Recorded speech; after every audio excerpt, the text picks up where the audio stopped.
এই যে ত্রিশূলটা আপনারা দেখছেন, এটা নাকি স্বয়ং মহাদেবের ত্রিশূল। আর এটাতে একটা অবিশ্বাস্য চমৎকার ঘটে, যেটা শুনলে আপনারা মহাদেবের অস্তিত্বের উপর বিশ্বাস করতে বাধ্য হবেন।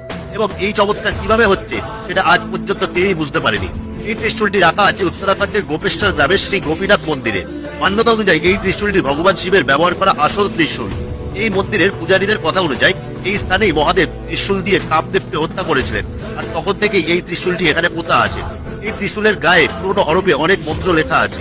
প্রায় 2800 বছর পুরনো এই মন্দিরে ভগবান শিব এবং মাতা পার্বতীর পুজো করা হয়। তবে এখানকার শিবলিঙ্গ নাকি স্বয়ম্ভু।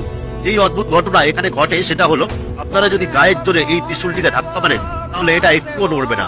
কিন্তু যদি শুদ্ধ মনে ভোলে বাবার নাম নিতে নিতে একটা আঙুল দিয়ে শুধুমাত্র স্পর্শ করেন তাহলে এই ত্রিশূলটি জোরে জোরে কম্পিত হতে শুরু করবে। আর এই চমৎকার দৃশ্য আপনারা স্পষ্টভাবে দেখতেও পারবেন এবং অনুভবও করতে পারবেন। তাহলে আর অন্য কিছু না ভেবে সময় সুযোগ বুঝে ভোলে বাবার এই চমৎকার অবশ্যই দর্শন করে আসুন।